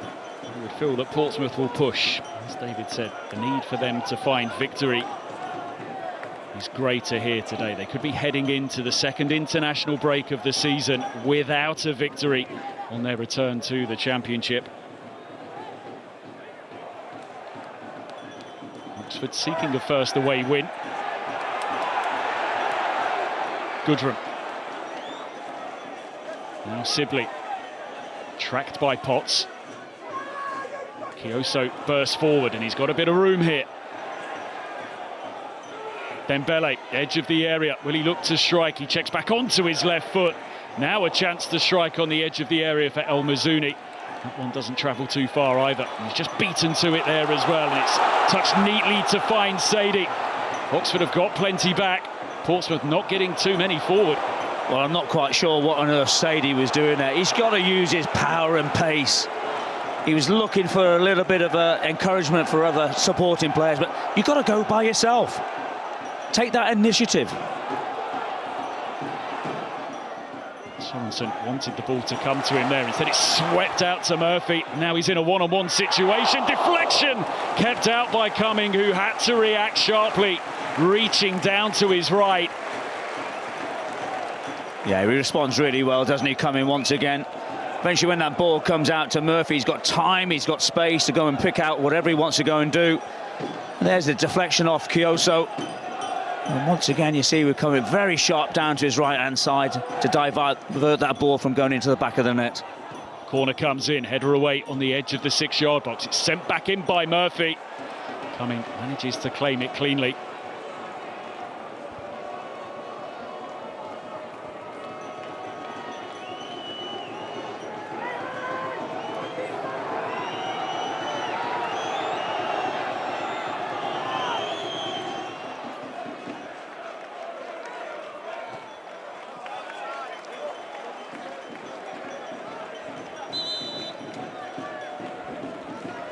So Portsmouth now making a change. And it's Matt Ritchie who's going to come on for the final 5 or so minutes. Christian Sadie is the player who's going to be replaced. And Zach Swanson is also going to come on for the final few moments of this game. He's going to take the place, perhaps surprisingly, of Jordan Williams. Yeah, I'm very surprised with that, because I thought that Jordan Williams has performed really well. But we know that Portsmouth have to go and try and get these 3 points. And as I said just moments ago with Sadie, I just thought, just lacked that pace, that little bit of invention going forward. And hence that's why he's been taken off.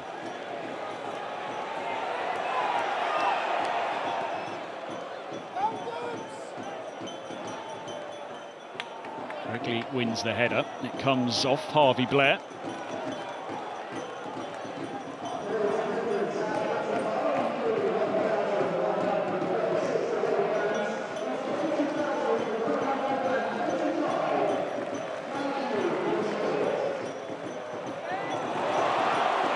Here is Matt Ritchie. He's going to have a go. Charged down by Kioso. Yeah, that's one thing that Matt Ritchie is not scared of doing, is having a shot. We know that he's been very prolific during the course of his career. I think he's looking for his 100th senior goal as well. Possibly that might come today. He's got 4 minutes plus stoppage time to try and find it. He's in possession now.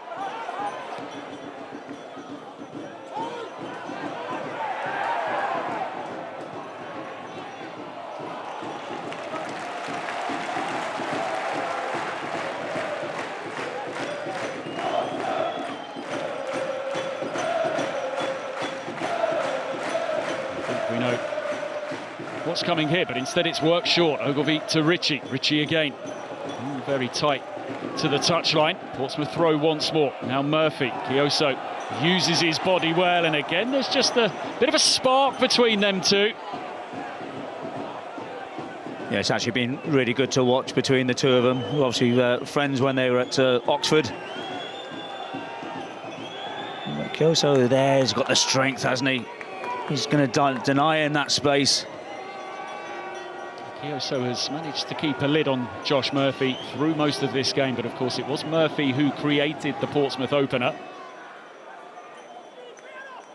Said he was relishing the opportunity to do battle with Josh Murphy, and do battle the two of them certainly have here this afternoon. Here is Murphy once again, able to take the ball with him.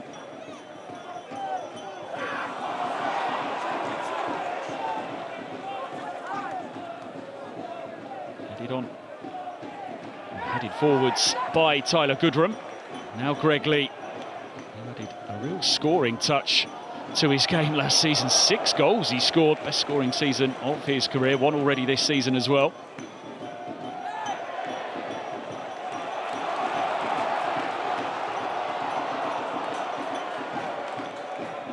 Now Portsmouth going to put their foot on the pedal in the limited time that remains as they try and force a first win of the season.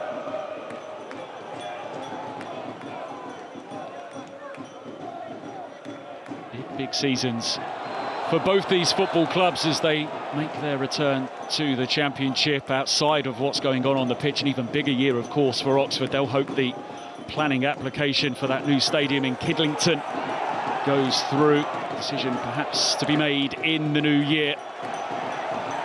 Be keen to get away from the CAS and the problems they've had with their former owner. Able to build on the site they have at the moment, that unique 3-sided stadium. Don't own their ground. There is potential and there is promise for Oxford to really kick on over the next few years, and having that new stadium would be a huge part of it. Final minute we now fall into here at Fratton Park. The ball fizzed out towards Murphy, but he's not going to keep it in play. No, you don't have to do that, do you? Just maintain possession. Don't have to flick it out so far and so fast.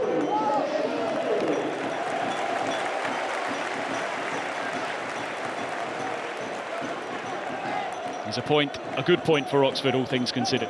I think it will be if it stays the same. Invaluable point during the course of the week. And then if you have a little look, this could only be their, say in 5 games, they've only had 1 loss, and that was against Bristol City. So they'll be thinking that they've made a statement in the Championship. People are thinking, well, Oxford, are they going to be relegation favourites? I don't think so. Clever manager who's got a real belief in the way that he plays. He's one of football's brightest, youngest coaches. There's Buckingham. 4 minutes to be added on here today. Dembele, well, he's a box of tricks. He's forced to go backwards. Must-win game, this was called by John Messinio. So is a good point for Portsmouth. I would say with the opportunities that they've had, no. But a point is better than no points. If you take into the context of the game itself, the Oxford keeper has had by far more to do. They've had more blocks, they've hit the inside of the post. Whereas in respect of Schmidt, he had that one save from Mizuni. But apart from that, he's had to pick the ball out of the back of the net. He couldn't really do anything about it. Took a wicked deflection. So I think that Messinio will be slightly unhappy if it stays the same. His side have had 20 attempts at goal so far this afternoon. Murphy able to advance, charged down by Kioso once again.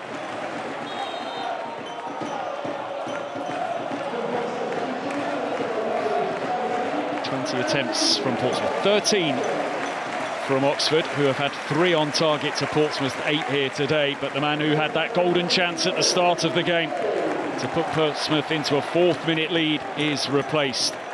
Miles Sorensen departs on for stoppage time. And what remains of it comes Paddy Lane.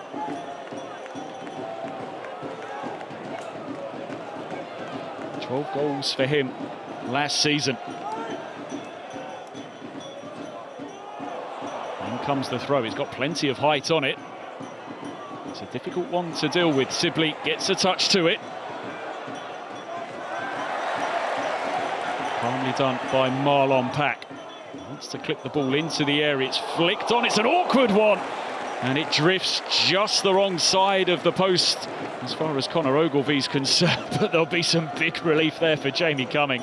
Well, I think there will be, but I don't think that Marlon Pack wanted to actually play that ball as it was with the low trajectory. I think he wanted to play it a little bit more in the air.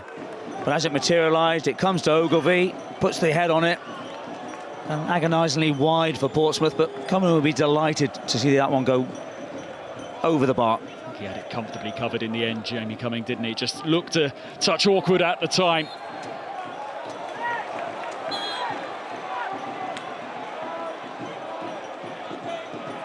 Ticking into this game's final moments.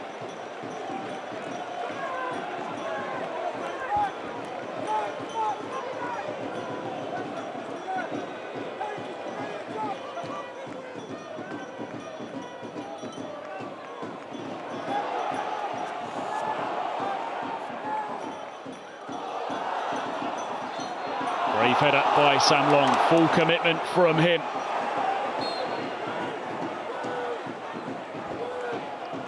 And how important his work was earlier in the game when he got himself back on his line to make that clearance to keep the score at 1-1 as Portsmouth had a flurry of chances not long after Oxford had levelled the game up through Louis Sibley.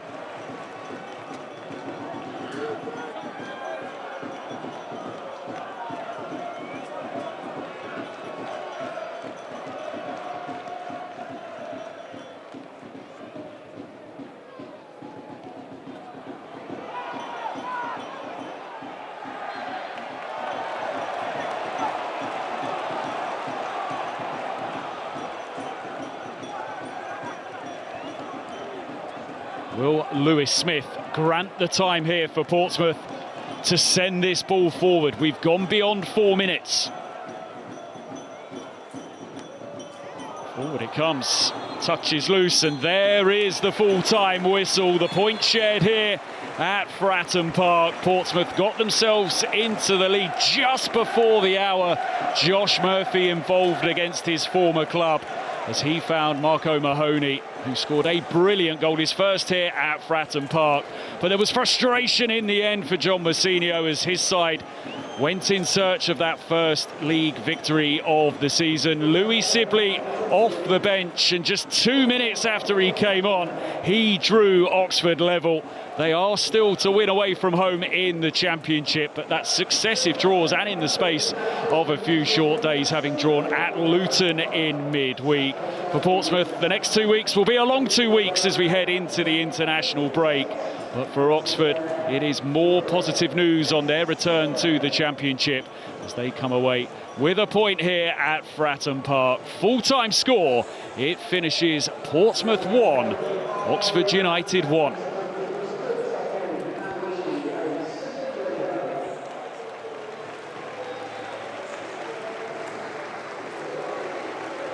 So the point shared here in the end, David, but there'll be some frustration for Portsmouth because they passed up that chance to make a brilliant start from the penalty spot. But big credit to Oxford for the way in which they came back into this game. Yeah, absolutely right. I was just looking at the stats from Jamie Cummings, and that is only his 4th penalty save from 17 faced. So that was so important for him and also for Oxford, because Portsmouth started off the game so well, very bright, and had the fans right behind them. Yes, they deservedly got the goal with Mahoney, but Sibley, he comes onto the pitch. He's only on there for 2 minutes. Good impact from the substitutions, but you have to say some important saves from Cumming as well. Hitting the post, ball kicked off the line. I think Portsmouth will be unhappy not to take all 3 points, but there's the reservedness of Oxford. And I think they will do well in the Championship this year. They will be roughly around mid-table, but good performance, 2 good points in the space of a few days for Oxford. Plenty of appreciation shown by those Oxford supporters. There's a real belief building as to what might be possible at their football club. And nice to see as well a few words between Des Buckingham and Josh Murphy at the end of the game. Louis Sibley striking off the bench. For Portsmouth, the opportunity passed up to get a first win of the season. They couldn't quite get it over the line here as Oxford bit back in the second half. Malcolm Mahoney putting Portsmouth into a 59th minute lead, but 13 minutes later, Louis Sibley made it 1-1. So let's take a look at the numbers from this contest. Well, Portsmouth had more of the ball and they had more attempts at goal as well. 21 to Oxford's 13, 8 of them on target. It was a busy afternoon for Jamie Cumming in the Oxford goal, and they lived dangerously a couple of times as well. Conor Ogilvie